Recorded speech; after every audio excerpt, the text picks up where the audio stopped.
Here we go. Dun, dun, dun, dun. I have to consent to this. Let me. Oh, Got it.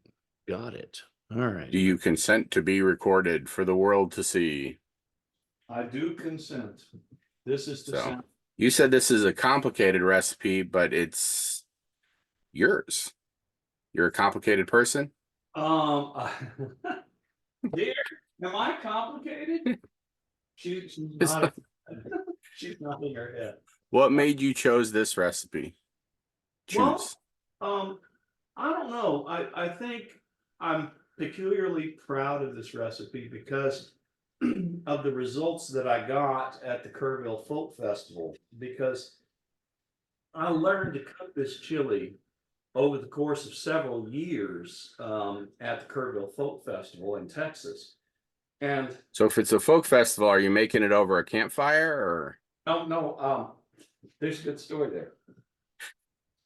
So my campmate, Charlie Peak, who was a sociology professor at Texas Tech, he would come, he lived in Lubbock, and he would come to the folk festival every year. In the first year, I mean, from the beginning, 1973.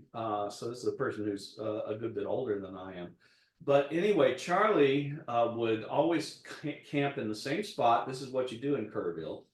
And the first year I went, which was 2001, the first year I went, I didn't know what to do or where to camp or anything. There are all these established camps over this large campground, people who've been coming for decades, right? And so me and my neighbor who went down there together, we just sort of threw up our tent, and we didn't really understand where we were, and we didn't know we didn't know how things worked there. But anyway, I'll tell you what, while I'm telling this story, I'm about to start cutting up some beef. Um, Yeah, I so think let's talk about the recipe because I know you can cook and talk at the same time. I can. One of the things that I said to start with, is lean meat, and there's a reason for that. So I already have most of mine cubed and ready to go into browning. But what I'm going to do is I'm going to cube the final pound of it in front of you. But part of the reason is that I wanted to show you why I chose the meat I chose. So I don't know whether you can. Yeah, yours is already chopped up and Yeah, it is. But I'm going to cut this up. So this is stew meat. And I got this at Schnucks, and in order to get the good price, I had to buy 4 pounds. And my recipe calls for 2 pounds, so I'm going to make a double recipe today. I'm going to make two different chilies, and so this is what I got. This is the leanest of the stew meat that was available. There was no sirloin steak available at any kind of a decent price. So what I said in the recipe, and I mean it, is just buy the leanest looking, and I will explain why. So I got this for $5 a pound. But I had to buy 4 pounds of it to get that price. I was talking to my meat supplier, and right now Uh-huh. there's plenty of meat, but there's very few processing plants, so they're holding meat hostage. I was The wondering, price. I was wondering what was going on. I didn't know that. So what I'm doing now is I'm making 1/4 inch cubes. And when I say 1/4 inch, what I mean is that you want 1 to 2 cubes to fit on a spoon when you're finished. So imagine it on your spoon. And if it doesn't fit on the spoon, and I'm talking about a chili spoon, so it's not a small spoon, it's a big Like a spoon. soup spoon. Yeah, soup spoon. But imagine it, and if it doesn't fit, if a couple of them don't fit on the spoon, then it's not fine enough. There's another reason to cut it this fine, which has to do. So here's a piece, got some fat on it. That's not a problem. But the thing about it is that when we are browning the meat, we are going to brown it to the first release, not the second, which is to say the fat's not going to render. And so the reason that we want small pieces and lean pieces is because this recipe does not give the fat time to render in the browning. We'll only achieve the first release of the meat. You know what I mean by that, right? Well, this recipe does confuse me a little bit because the majority of chili recipes I come across use ground meat. Yeah. That's for Midwesterners. That's not real. That's not real chili. And Uh-oh. one thing Should I that leave your contact information in the chat? on my contact information, yeah, you can put After you said it's only for Midwesterners, I don't know, you're gonna get some hate mail. I don't care. I'm making Texas chili. That's the way this was advertised. I'm not making Midwestern chili. I am actually going to make some Midwestern chili, but I'm going to make it with stew meat rather than with hamburger because I know that Midwesterners don't know what chili is, and they've got this picture in their head of what chili is that's false. It's not chili, and they put beans in their chili. I mean, shouldn't technically anything with chili powder in it be chili? Did you notice any chili powder in this recipe? Nope. All right. I think Okay. we have our answer. But I mean, chili powder is kind of just a mix of spices. It is, but that is relinquishing control over what it tastes like. Why would you do that? So if you put chili powder, I mean, it's not like I don't own it. Here's some right here because I'm simultaneously making some chili for some Midwesterners while we're doing this. And I'm going to use this chili powder, and they have these ideas of what chili should taste like that are false, but I can't do anything about it. And since I can't do anything about it, I just make two different. So I'm making the So if you entered this into a Midwest chili contest, you would never win. Is that what you're saying? right. In fact, I have entered it into such a contest, and I have failed to win. But that's only because the judges don't know what chili is. They don't. This is not some kind of joke here. This is serious. I'm gonna. So look, I spend a lot of time. So what would you define as real chili? What I'm doing today. So not ground meat, real meat. No, it's real meat. Yeah. And what else? So I'm gonna Would admit that I do real like spices? real spices, that I do like Midwestern chili. I do. But part of the reason is I grew up in Memphis, and they don't know what real chili is in Memphis either. So it wasn't So Texas chili is real chili. well, yeah, I'm gonna have to defend that. Yeah, those are the people who know what chili is. So then you would really need the meat to be lean, grass-fed, like the wild meat of Texas, where they. That's exactly right. That is exactly right. So you know more about meat than 90% of people who are going to be watching this, I'm sure. So you can fake it by just adding some smoke flavor. You're speechless. How are you speechless? We are not going to be faking anything here, okay? So, that's what. So I can talk Texas if I want to, and I might talk like this the rest of the show if you're not careful. Okay. A lot of time in Texas, and I got relatives in Texas, and in fact, it's one of my relatives that taught me this recipe. And if you insist on defaming the name of Texas, let me throw this away. I don't know. We have the whole world. The Zoom is protecting me right now. So if we were in person, I'd be less in your face about it. Well, so I'm not a Texan. I'm from Tennessee, but arguably, and rightly so, Texas wouldn't exist without Tennessee. And you're trying to pass on the recipe of a Texan. I am. I do. I need to tell that story. So we're going to start browning some meat while I do this. Anybody watching this needs to know that I have already completed the mole for the Midwestern recipe. Now I am going to put this kind of meat in the Midwestern recipe rather than ground meat. But the mole is completed here. We've got to start browning some meat. You're gonna show me how to make the mole too. Yeah. All right, Mole. I'm going to do that. I got my meat cut. I just wanted you You guys. said 2 pounds. So I've got 4 pounds. I've got 4 pounds because I had to buy 4 pounds in order to get it at the special price. So What temperature? I've already got this warm, right? This the iron skillet. And as I said in the recipe, you don't need any kind of like oil, but what you do need is low temperature. And so I'm now putting the rest of my meat into that. And so there's some Worcestershire sauce that I marinated this meat in, and you don't have to do that. The only reason I did it was. So what temperature? You said low, but what?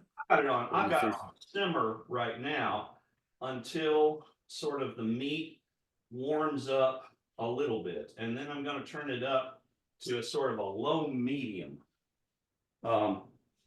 after that. So that stuff is browning, and there's no hurry. So what we're going to do is we're going to make the rest of the chili while this is cooking, while it is browning. And there is a very specific target for this browning process. The specific target is the first release.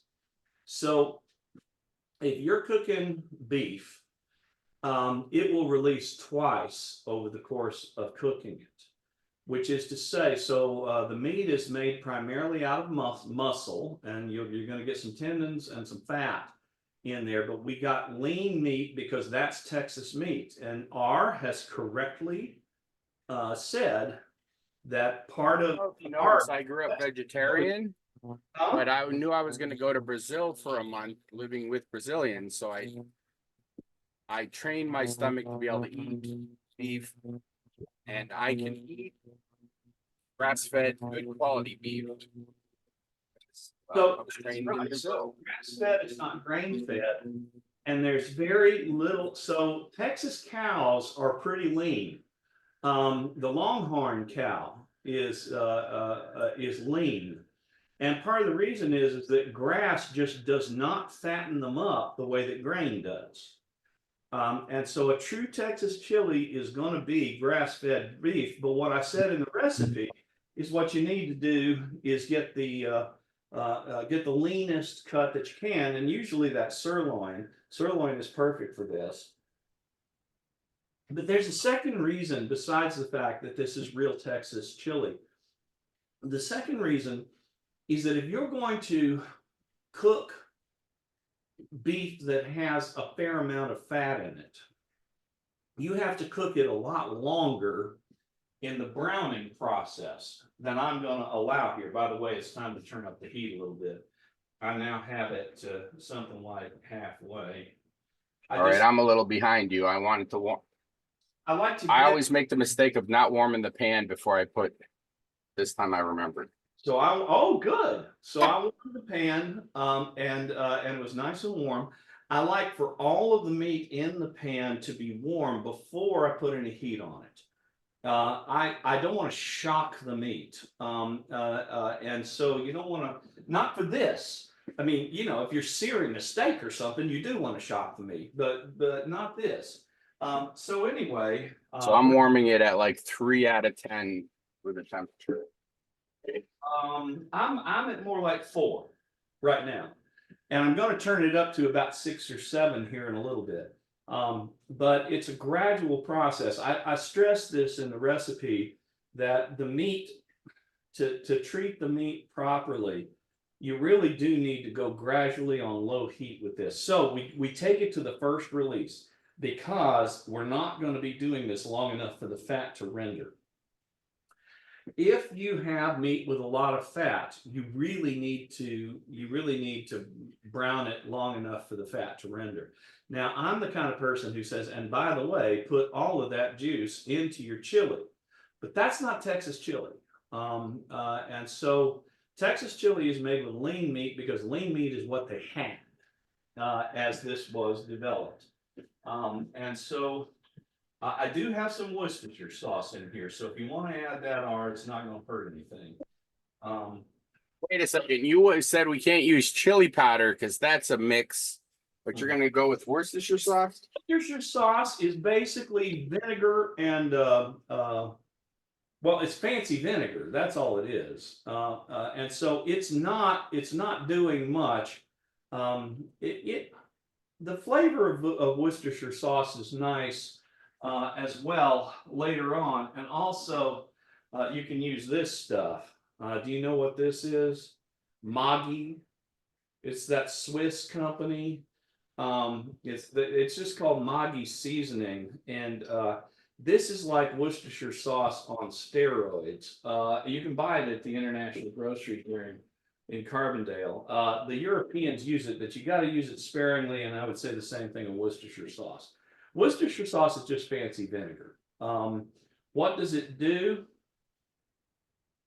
Well, pretty much the same thing that vinegar does in anything that you cook. It adds a sour, and Should I just add just a little bit of vinegar? Yeah, you could do that. Yeah, I would choose either white wine or red wine vinegar as opposed to just white vinegar. Okay. Because there's going to be a lot of wine in this. All right, so look. But I mean, also vinegar, doesn't it cause the, what do you call it, the collagen to soften in meat? Yeah, I think it does contribute to the first release. So we're going to move on. The meat's browning. I'm now going to make the mole. I've already made the mole for the Midwestern chili. I showed you guys that already, right? So I've already made that, and I've got it on simmer. I already have warmed the olive oil in the bottom of my big chili pan, and now I'm adding my baker's chocolate. So I said, I think 3 blocks, but I'm putting 4 blocks because I'm putting 3 pounds of meat into this big chili instead. Hey, before we go all into this, do you want to cover all the ingredients? Well, I don't know. They're up on the website, right? Why don't you do that? Can you see? Okay. Can you see the? Because I've got from my. Let's see. 3 blocks bitter baker's chocolate. So what I've got is 4 blocks bitter baker's chocolate. But yeah, I am now putting that in with my heated olive oil. All right.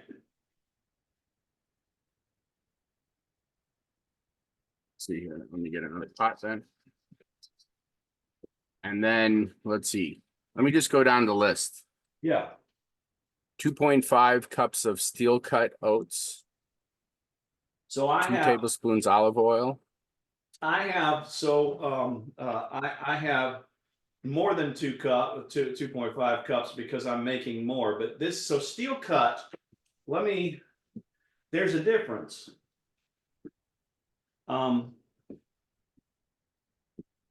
Well, that doesn't show up very well, does it? Not really, no. We just have to describe it. Well, so steel cut oats, the difference is that they don't have as much bulk as regular Quaker oats do. But I didn't have quite enough, and so I just filled out with regular Quaker oats. So the steel cut oats, what they are thickeners, and they are binders for the chili. And what I'm going to do now is I'm going to put, this is where the steel cut oats are. I'm going to put this in with my oil and my mole. You have got to keep the temperature low here or you're going to burn things. Okay, let me slow down here. Go over the. I'm stirring my chocolate with my oats. And if you get this thing much above a simmer, you're going to lose it. And then you have to start over. That's the chocolate you already had made. You want to go over how you made it so I can catch up?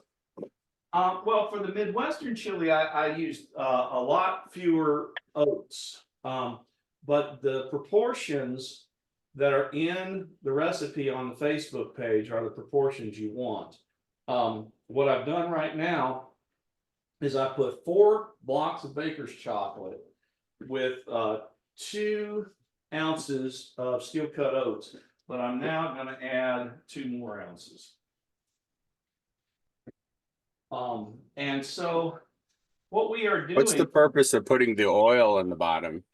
Well, because if you don't put any oil in the bottom, it's going to burn. Okay. Yeah, and and in fact, you're in some danger of it burning even with the oil, but you don't want oil in your chili. Not any more than you can absolutely, stand. Olive oil or any other kind of oil. You don't want oil in your chili. How much did you break up the chocolate? Oh, I just left it in blocks. It'll melt. So yeah, I mean, I'm trying to speed it up, I guess, so I'm cutting.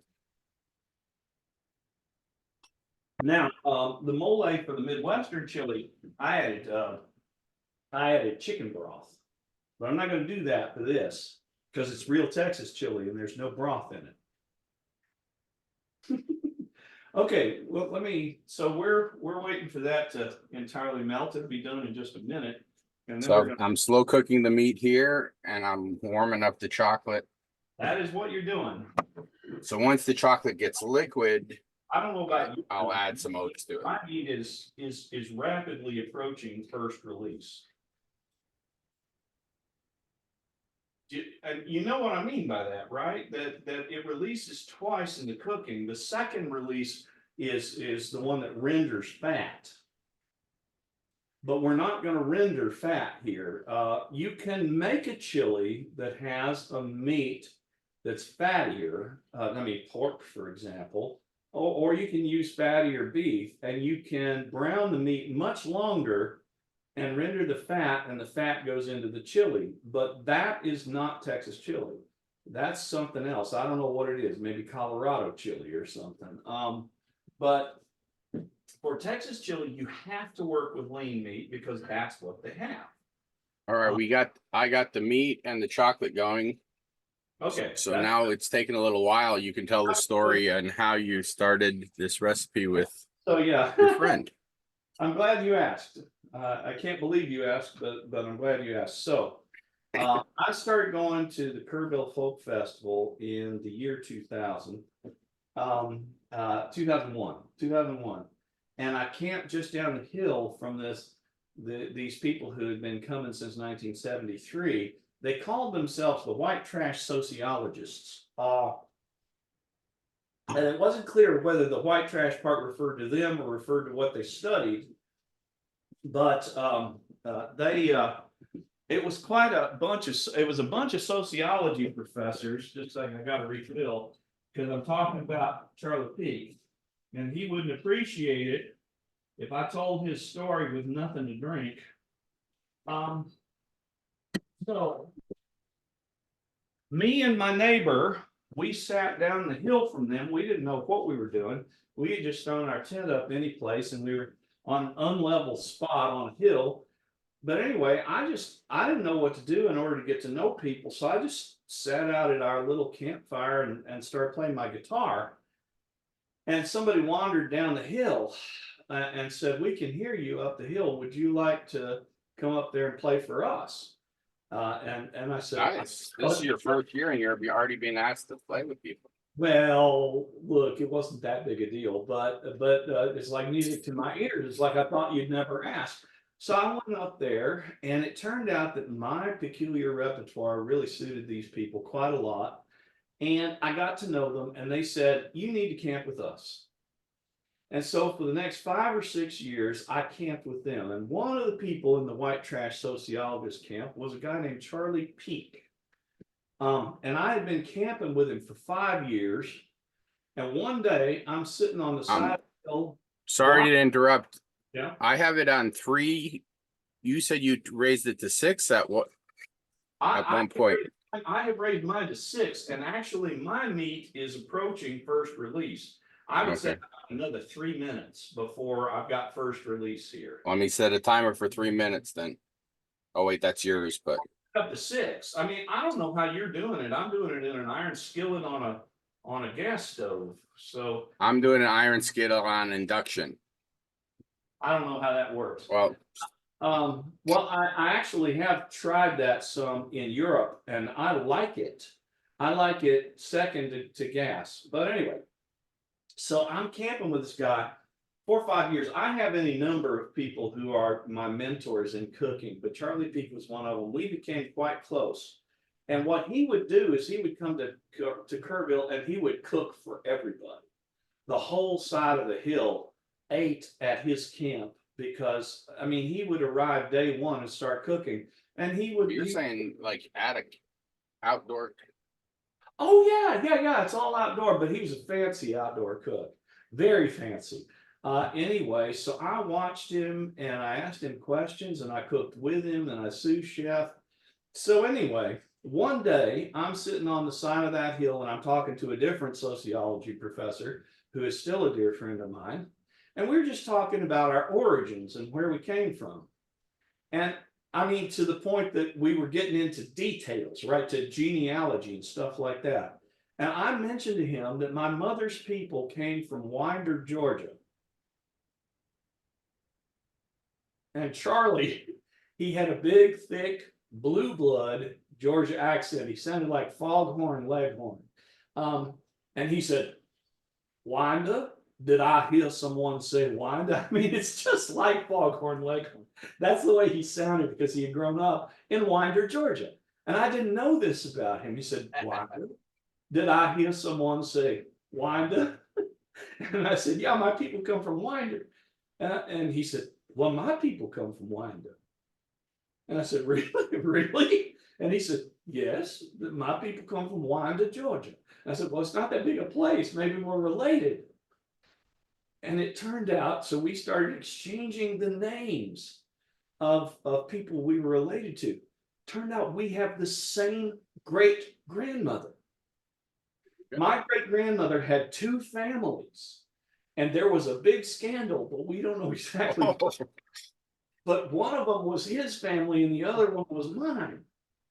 And my family left Winder, Georgia, and went to Alabama, apparently to get away from that scandal. Anyway, they took some of his people with them, which we found out later. And it turns out we have the same great grandmother, Nancy Leanna Bedingfield. There can't be 2 of those.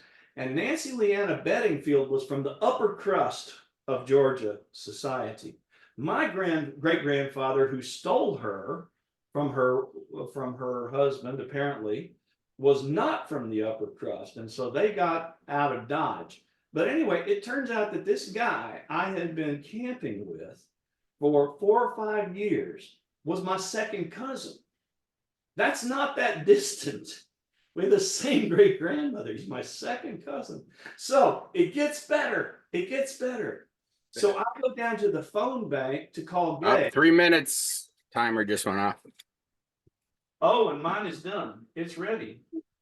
So we didn't have cell phones or cell phone service at that time. I wish I could communicate to you the texture of this. So mine basically looks like I don't see any red on the outside. A red on the outside, and it should feel springy. Yeah, it does. Yeah. Okay, that's what you want. But that's exactly the amount of time it took. Now I didn't shut it completely off, do I now? Yeah, you can shut it off now because we're about to dump it into the chili now. My chocolate's not melted all the way yet. But oh well, turn it up a little bit, make sure it is.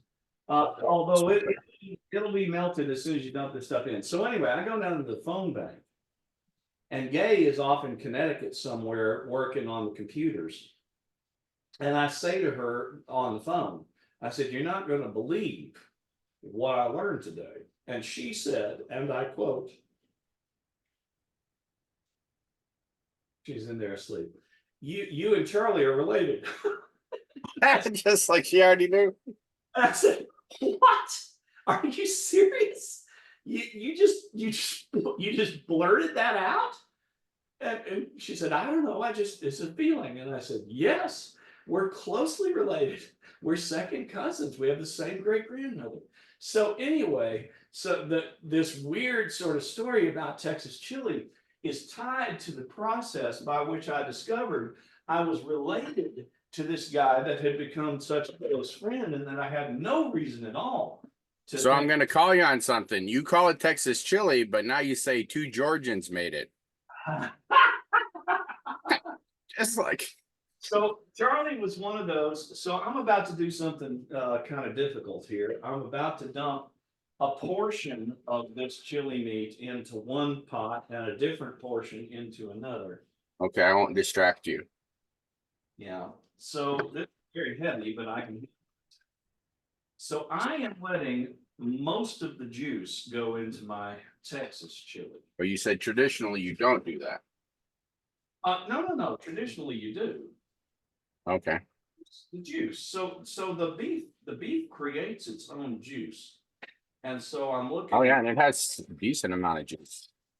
Yeah. It creates its own juice. Yeah, it's going to have some juice. And so what I've done is I've put the generous portion into the mole.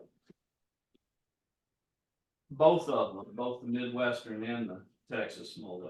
Yeah, you're making two versions. I am, so that my family can eat it, because my family can't handle Texas. They also can't handle the truth. All right, so there we are. Now, if you have done what I've done already, you should have I don't know how to show you this. I'll try. I'll just describe it. You're a man of words. Here. My cardinal mitts. I had the chocolate about halfway melted, and then I poured the meat on top, and it's melted. Yeah, that's going to finish melting it. So, well, now there's a chunk still. this is what it looks like. All right. Right now. Looks pretty thick, yeah. It is thick. It's totally thick. I still have a couple chunks of chocolate. Yeah. It'll melt pretty quick The here. next thing that happens is this. I have $4 chuck here. It used to be $3 chuck, and before that it was $2 chuck. I am going to pour. I think my cost $6. I'm going to pour this in until. Oh, I forgot to put oatmeal. How much? Oh, well, yeah, you haven't done it right then.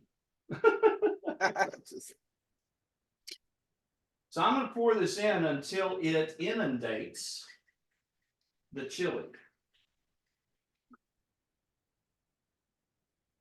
Okay, that ended up being about 2/3 of a bottle.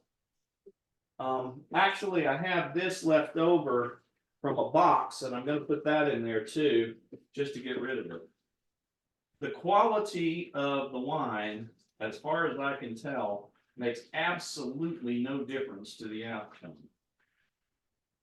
So I'm putting cheap wine in there. I'm also turning up the heat now. I'm turning it up to about 4. Well, 4 on a typical. I don't have numbers on my stove. Right. But just the 1 through 10 temperature, yeah. Yeah. And I'm going to stir it a couple of times. So approximately how much wine do you think you put in? Well, I would say 500 milliliters. It's 2/3 of a. And which one was it, the red or the white? Red. White is what I'm drinking. Oh, so the recipe is just so you have wine to drink, not to put in? Correct.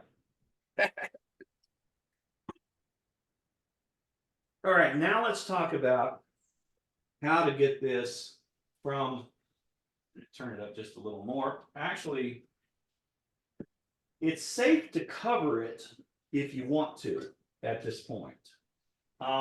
So the reason we cover things when we do, actually, I'm going to add a little broth to the Midwestern. You would never use broth in a true Texas chili, but I'm gonna use it in the Midwestern. I can find it there. So what is it replacing? Replacing the wine. So you So put broth instead of wine? we'll broth in here so that this is inundated. It doesn't take much. But what you're really doing right now is you are pressing the beef. You're pulling the flavor out of the beef. Now, I have this thing.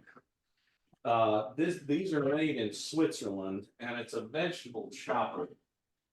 I've got a bunch of mushrooms in mine right at the moment. I'll show you what the outcome is. 2 poles. And what you're looking Did you at. say you put the lid on the pot?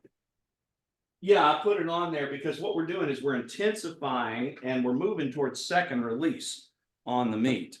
You're not trying to thicken it, so you don't want the moisture to leave. Yeah, that's, well, not trying to, that won't even be necessary because we already have the ingredients in there that will thicken it when we take the lid off. But what I have done with them, these are just champagnes, but you can use baby bellas. That's what I listed. You want to chop them, but they go in very early compared to other things. And the chopping, there shouldn't be gigantic pieces. So I'm breaking it up a little bit right at the moment. But that's what you want to do. Let me tell you what this is going to do. I'm going to put it in right now. This is going to absorb the grease. And that's what you want it to do. You don't want to lose the flavor of the grease, but you don't want it to be greasy. And so this is how you do that. So I put most of it in my Texas chili. Now, You just put the mushrooms in? and I'm putting the rest in the Midwestern chili. So the function of the mushrooms is to absorb grease. So I'm just actually breaking them up with my hands really quickly. Yeah, you can do that. Yeah, that'll work. Because you don't need, I mean, they're going to cook down, so you just need rough chunks. That's right. Rough chunks. That, yeah, you've got, you have a principle. So you don't want to lose the grease, but you don't want the grease to be free. And so you put You could almost put the whole mushrooms if you're putting baby bells. Well, you can. It doesn't matter. I use full champagnes, white mushrooms, as they call them here. Okay. At this point, we're to the. So we're going to let that cook. I've moved it up to about 6 on both of mine. We're going to let that cook while we create our spices. Now, the way I chop, not everything, but many things. And I'm about to chop garlic. So you need a whole clove of garlic for this. That's what I've got here. I've actually got a little more than that because I'm making 2 batches. Chop them fine. Your garlic cloves. You have a whole head, you mean? Your garlic bulbs. No, you said clove. You have a whole head? Of Yeah, whole head. Yeah. whole head, yeah. So in other words, I'm doing, well, this is a small one. I'm doing one that's bigger than that. But Well, everything else we chopped pretty rough, but what the garlic you're saying, fine chop it? Yeah, fine chop it. Right, it's going to disappear. And so that's what I'm doing here. I'm fine chopping it. Or's got a ways to go. He still has to skin his and then Sorry about that, R. Oh, I mean, the garlic, yeah. Well, just a second. That's what we're looking at. So that's fine enough. You can make it finer, but you wouldn't want it to be much more than that. So I'm going to split this between my 2 pots.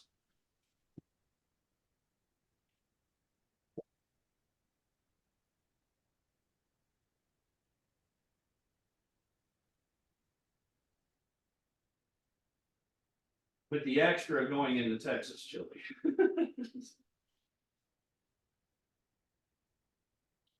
So far, the only difference between the Texas and the Midwest for this recipe is you've just put chicken broth instead of wine. That's part of it, but the mole is a different. The mole is much more chocolatey, much bitterer. On the Texas. There's going to be other differences too. There's going to be quite a few actually. Well, probably all the spices, yeah. Yeah, the spices are quite different. And so it must be coming through that I don't have much respect for Midwestern chili. I'm doing the best. This is very dark. Well, my Texas chili is very dark. Yeah. Yeah, that's exactly right. So it's time to go on. So I'm gonna turn up the heat just a little, and we're gonna move on to tomatoes. So tomatoes are not in season right at the moment, which is a pain in the butt. We don't really know what to do with ourselves when we don't have. Well, I buy the tomatoes that they claim they're, 8 hours from field to canning. They'll claim anything. All right. So, But I also like for chili, I like the fire roasted ones. oh Does that yeah, make it- that's not a bad choice. I mean, if you're stuck with canned tomatoes, which we are at the moment. So I've got these for my Texas chili. I've got these Tuscanini crushed tomatoes. I'm going to go on and put them in. By the way, you're going to make this thing for real. You need in-season tomatoes.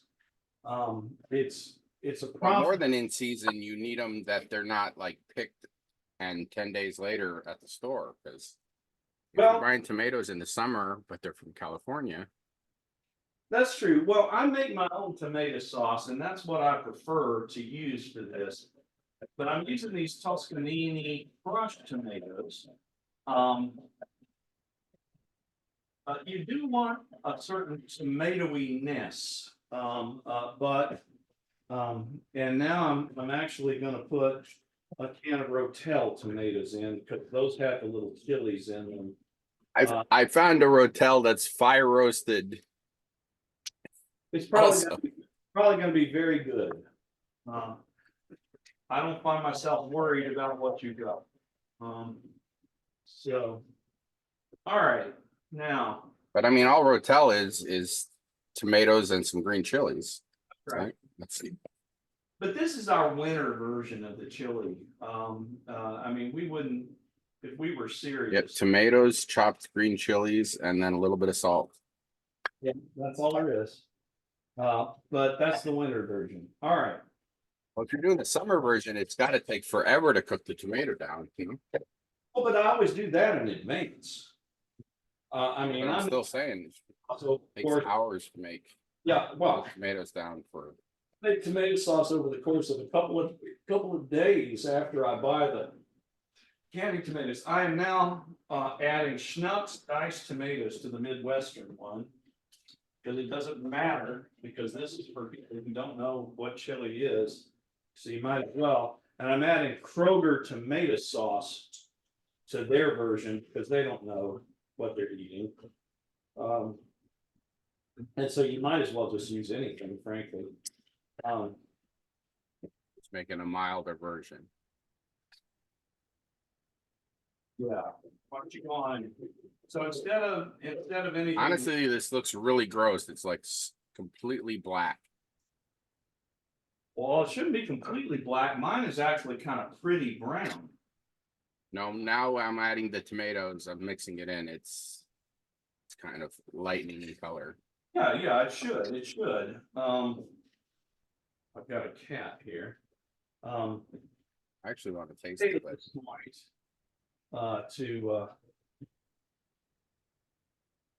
now I've got this where I can't really reach the sink. I'm gonna rinse out the cans and get the last of the yummy tomato stuff. you think about it, this It's is a fruit chili. You got tomatoes and chocolate. It's a sweet chili. Okay, I am Fruit really. salad chili. Can I call it that instead of Texas? Call it what? Fruit salad chili. It's tomatoes and chocolate. You know what, R? I think you can call it anything you want. So I'm putting some stuff back in. It's time for onions. All right, I have these red onions because they were free.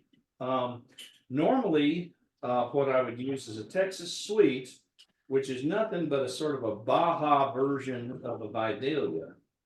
I can't get Texas sweets right now, but I've got, so the food pantry in Carbondale had more red onions than they could give away.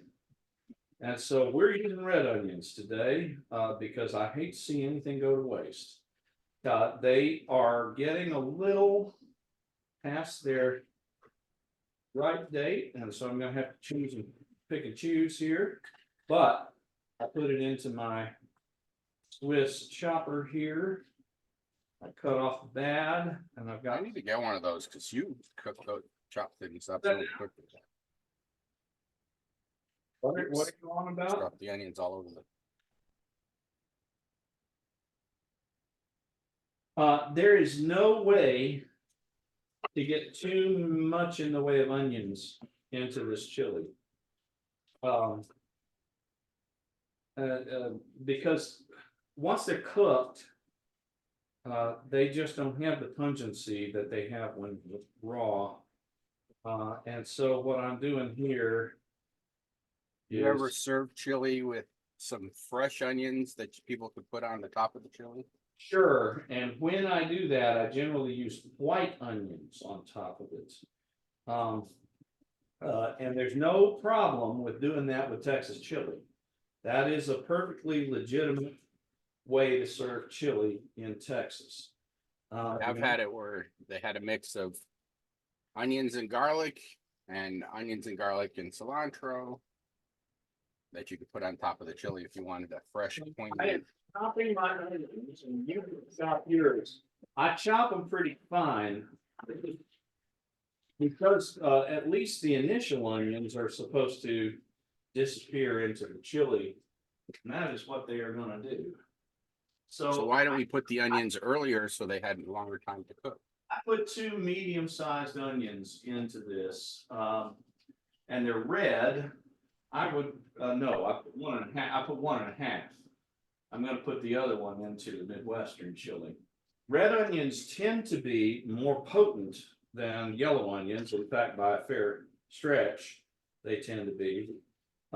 And so you might want to, for your Midwesterners, you might want to cut down on the onion proportion, and that's what I'm going to do. I'm going to put just a little more than a half an onion in the Midwestern chili. And This so, is perfect proportions. It completely filled up my pot. oh, well, that's good. There you go. You got the right onion. So I'm going to go on and chop that. Did you hear my question? How come we didn't put the onions earlier if you want them cook them down a lot? Well, because if you read the instructions, you'll see that this thing's supposed to cook for 8 hours. Oh, okay. So it doesn't really matter what order you put things in. Can you just throw everything in the pan? Except for mole, no, it doesn't matter. It doesn't really matter what order. Not if you cook it for as long as we're supposed to. Now, we're going to have something to eat at the end of our time here, but it's not going to be as edible as it would be later. Oh, here we are. I lost my Midwestern spoon.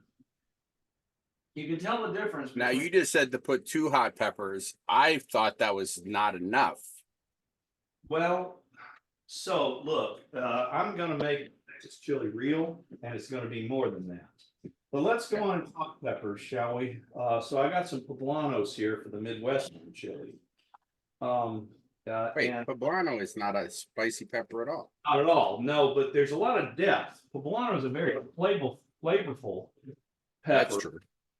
And if you cook it deep and stuff, so the way I do it, so I always cut down the side. Some people blanch these things, and they insist that you must because the outer husk is bitter. But I don't find it when it's cooked thoroughly cooked to be all that bitter. And so what I'm doing right now is Especially here, it's all the tomatoes, they're sweet. yeah. I don't believe them when they say you have to blanch a poblano for chili. I do think that there are recipes where it would make a difference, but not chili. So I'm now chopping a poblano. I'm gonna chop it pretty fine.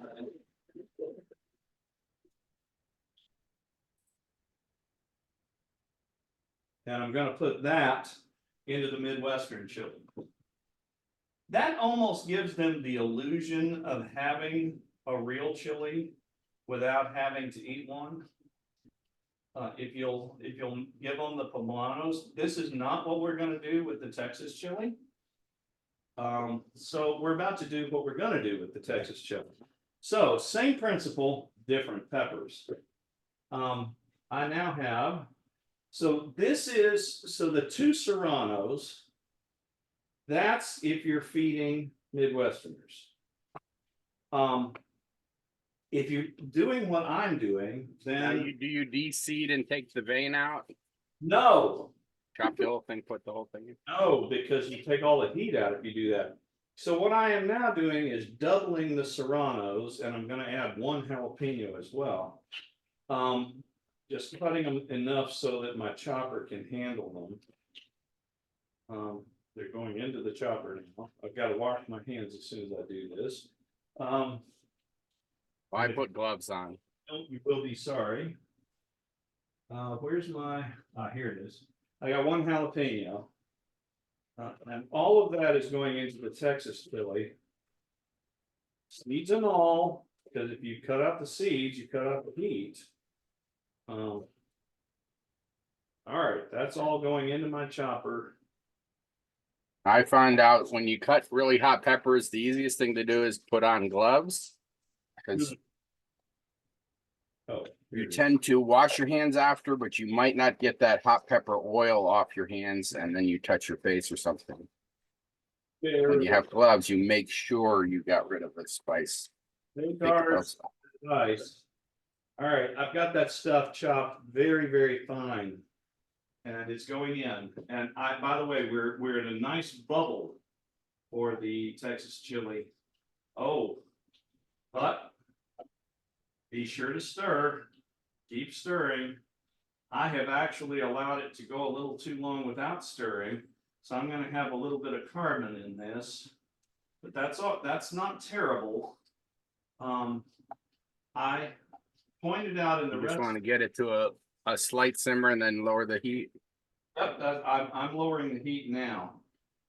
Because I got it a little too hot. I do And then have as the mushrooms cook, they'll release in the bottom of the pan the onions, right? against, but it didn't go so long for me that it's going to be an issue. But I got distracted talking about all kinds of things and did not pay adequate attention to stirring. Yeah, I find that if it's not right in front of me, I get distracted. That is in spite of the fact that I emphasize in the recipe, stir, stir, stir, stir, stir, stir, stir. You cannot walk away from this. So I'm washing my hands now to get the hot pepper juice off, because you'll pay for that if you don't. You go to your eye and then you'll be sorry. All right. Okay, we're good. So, well, let me show you what mine looks like. Because this is perfect. This is exactly what it's supposed to look like. Let me see if I can get closer. Really nice and thick, yeah. Yeah, it's nice and thick. Yeah. Well, Ooh, that looks beautiful. it is beautiful. It really looks it looks really great if you could see it here. So anyway, yeah, it looks yummy. So we're not quite through spicing it, but we are almost through. That's the good news. You said ideally the longer it cooks, the better. 8 hours on simmer. So all right. How does it not stick with all that? I mean, tomatoes are so sugary, right? They are, and that is the problem, and that's where I started getting a little sticky, but I'll tell you what, I have not screwed up. This is gonna be perfect. Let me stir this Midwestern chili as though I care about it. Which I don't. All right. So should I taste it now or? No. So I here have some cayenne pepper, right? And I am putting it in the Texas chili. How much? Well, it says a tablespoon in the recipe. I didn't put quite that much, but I suggested, so I'm not putting, notice I'm not putting any in the Midwestern chili. Now, Midwestern chili. I'm about to put some cumin in the Midwestern chili because Midwesterners like cumin in their chili. Not too much, but you can be pretty generous with it. Are you aware of this, that Midwesterners have this problem? Well, isn't cumin just cilantro seeds? What's that? Isn't cumin just cilantro seeds? Yeah, No, it is. that's coriander. Oh, coriander, right, yeah, no, cumin is now. Oh, we still have all this cilantro. Yes, so what I'm about to do. This is dried cilantro. This is for the Midwestern chili. This is for people who do not want nor care about real chili. Might as well put the dried cilantro in. You can be generous with it. They'll think they're getting something Mexican even though they aren't. So I have fresh cilantro for the chili, but here's the thing about fresh cilantro. It's going to go in at the end normally. And the reason is that cilantro becomes bitter when it's overcooked. And even slimy. So we'll put that in at the very end. Right now, I am going to put, even though they'll object, I'm going to put a can of Rotel tomatoes in the Midwestern chili. That's the hottest thing they can handle. Now this is ordinary, not the one you bought, Warner. All right. Another thing is Regional, that yeah. is want their chili to be tomatoey. Well, I mean, if it's spicy, you just serve it with sour cream and that'll blunt. That is true enough. I have never seen a Texan eat sour cream on chili. But cheese, yes. Cheese does blunt it as well. Oh, I haven't Any put dairy, yeah. I haven't put any onions in the Midwestern chili.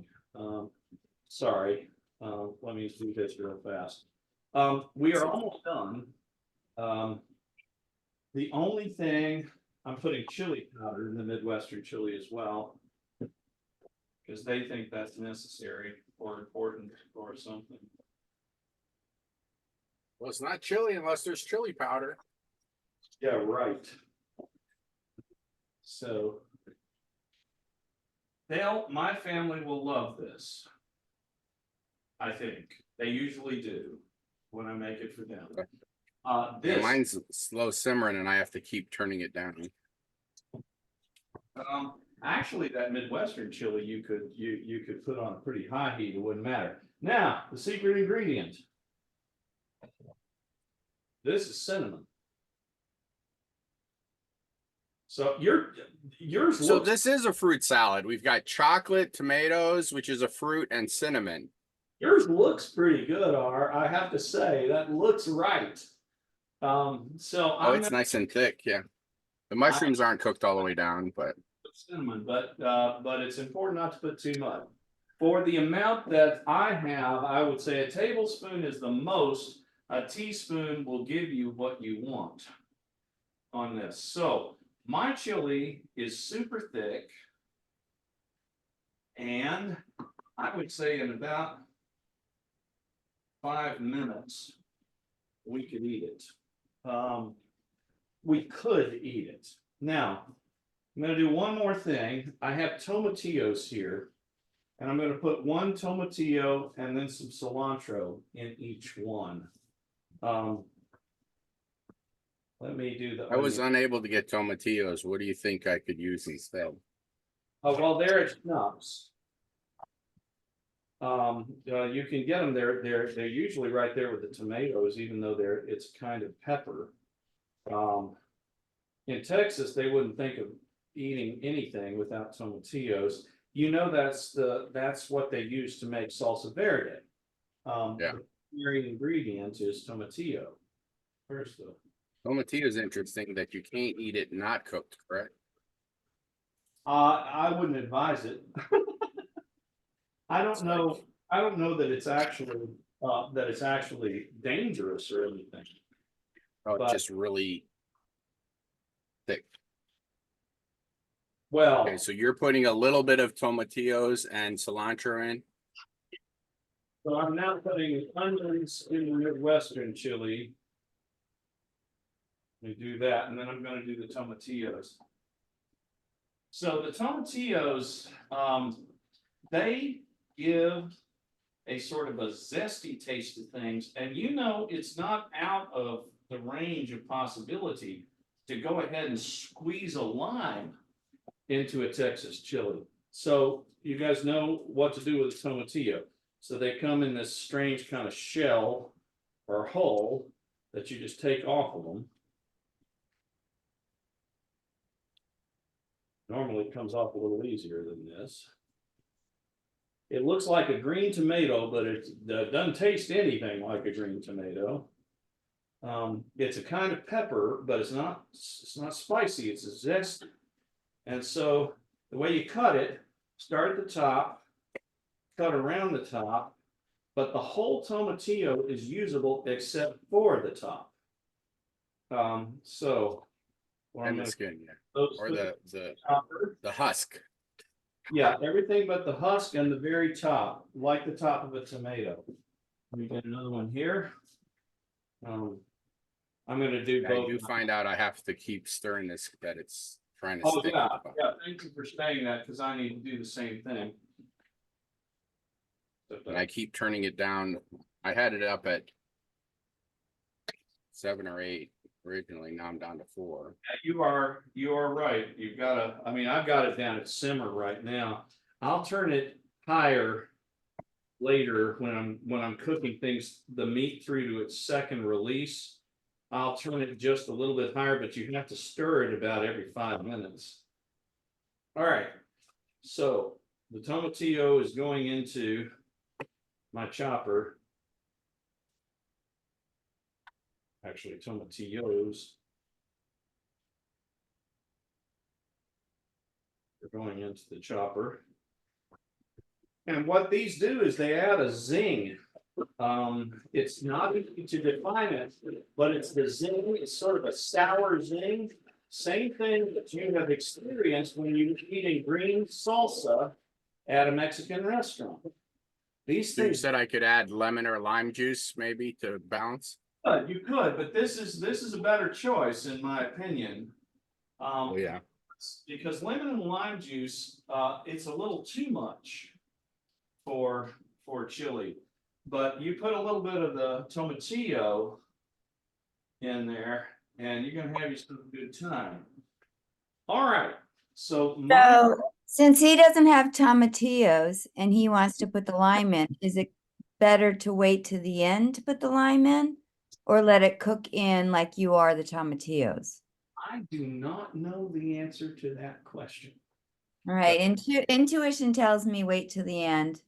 But Yeah, me too. I mean, my intuition about adding lime to anything is wait to the end. So I am now, the last stage is I have in my hands cilantro. And everybody knows that if you cook cilantro too long, it gets bitter. I can't. So is it better to just serve the bowl and just put some cilantro on top of it? You can just serve it.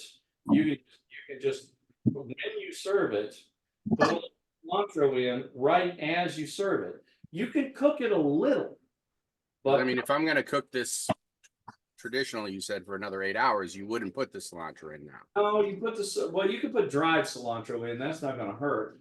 But yeah, I think waiting, so I'm putting the cilantro into my chopper.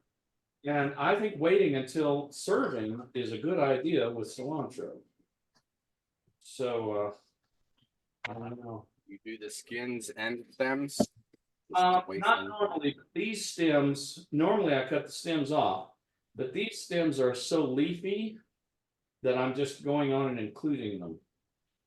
Generally speaking, I do cut the stems off, but these are very leafy stems, and so I don't want to lose all those leaves. Where's the top? I'll save that to make soup later. Yeah, obviously, yeah. Whoa. The chopper is stuck. Yeah, basically any vegetable that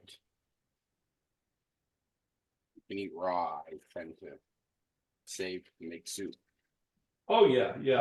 Well, and I save all the onion peels and even the stems garlic and peels. seeds. Now the stems and seeds. Those stems and seeds make great tea. They make great soup.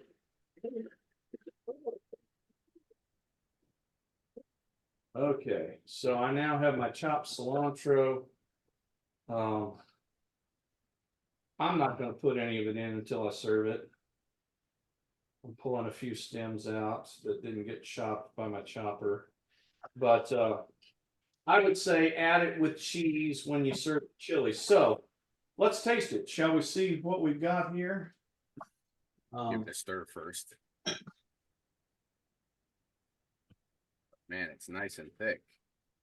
Yeah, it's supposed to be. You can always add water if it looks like that's going to be some kind of an issue. But if I'm gonna long cook it, there's still some mushroom chunks that, mushrooms are 80% water, so they'll release all their water in it. Let me see what I've done here. What hath God wrought as Same with the onions. Over time, they'll sweat out the water. Does look to me like we need a little more liquid here. But anyway, let's see what it tastes like.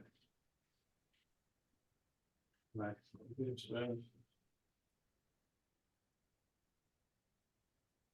Yeah, that's right. It's going to get better when it cooks more. I'm going to add, it's very spicy. And when I say very spicy, by Midwestern standards, not by Texas standards, but I do remember my But friend. it's spicy for you. No, I would say it's spicy for Midwesterners. I wouldn't say it's spicy for me. Oh, I would say it's, so what I'm going to do is add a little more wine.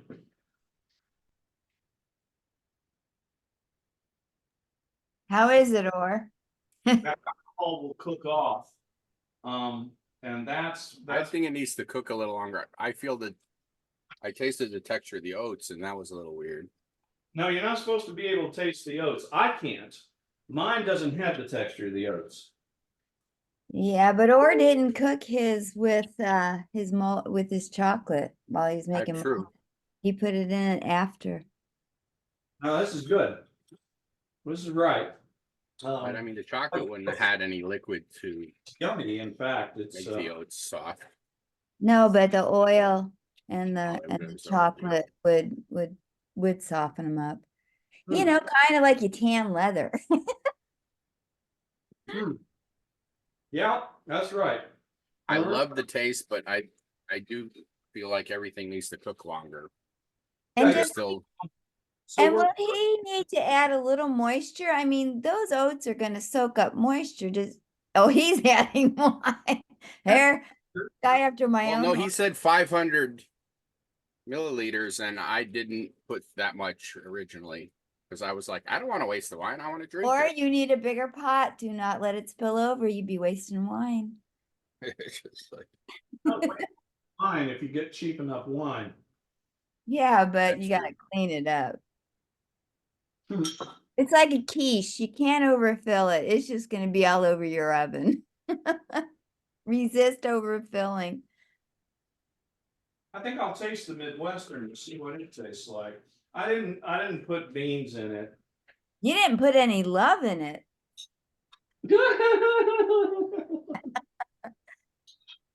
Yeah, well, the Texas chili is perfect. We'll see what we're dealing with here. Perfect for you. I can't do hot, so And not because I'm a Midwesterner. I was born in New York, raised in Southern California, and migrated here. So, and lived in the Southwest. So, Oh, yeah. and I'll Midwestern. probably die in Oregon. No, this is so totally Midwestern chili. Yeah. Yeah. To make a chili mac, all you need is some macaroni. Yeah. See, that's a profanation. It's an abomination before the Lord. But my family is gonna love this Midwestern chili. It's got just a little spice. And they can handle just a little, and they'll go, whoo. But anyway, so there you go, Arm. I mean, it's done. Except you got to wait 8 hours. Well, I'm gonna keep it on simmer for a long time, but it's good now. Even though, yeah, you have to. It'll morph for sure. How's yours, Are? How's yours? Oh, you said you were tasting the oats.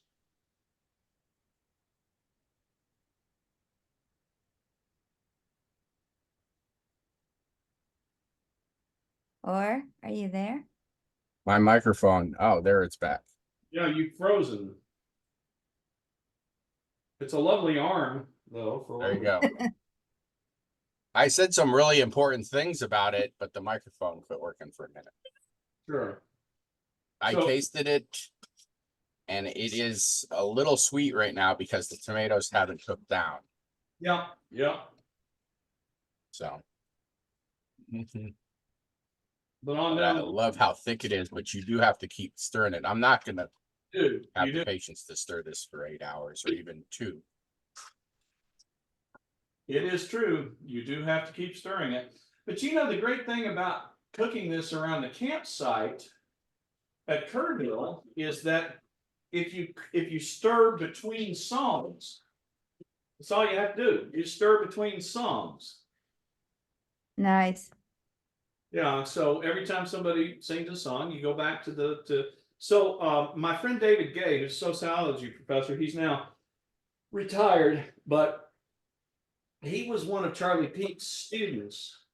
And what he How would, thick it is, like my spoon doesn't sink at all. It just sits right on the top. that's right, that's what mine's do. Yeah, I mean, I can prove it. No, just sits on the, And it's slow simmering. that's right. And I keep lowering it. Now I've lowered it to 3. Anyway, so my friend David, every year when he arrived, the first thing he'd do at Kerrville is to build a kitchen for Charlie out of 2x4s and plywood. And so it became gradually a more and more elaborate affair, but he would work it out and he would bring the materials and he would hammer that thing together and put it together, assemble it on the first day when everybody else was assembling camp. Then when Charlie died, he would do the same for me.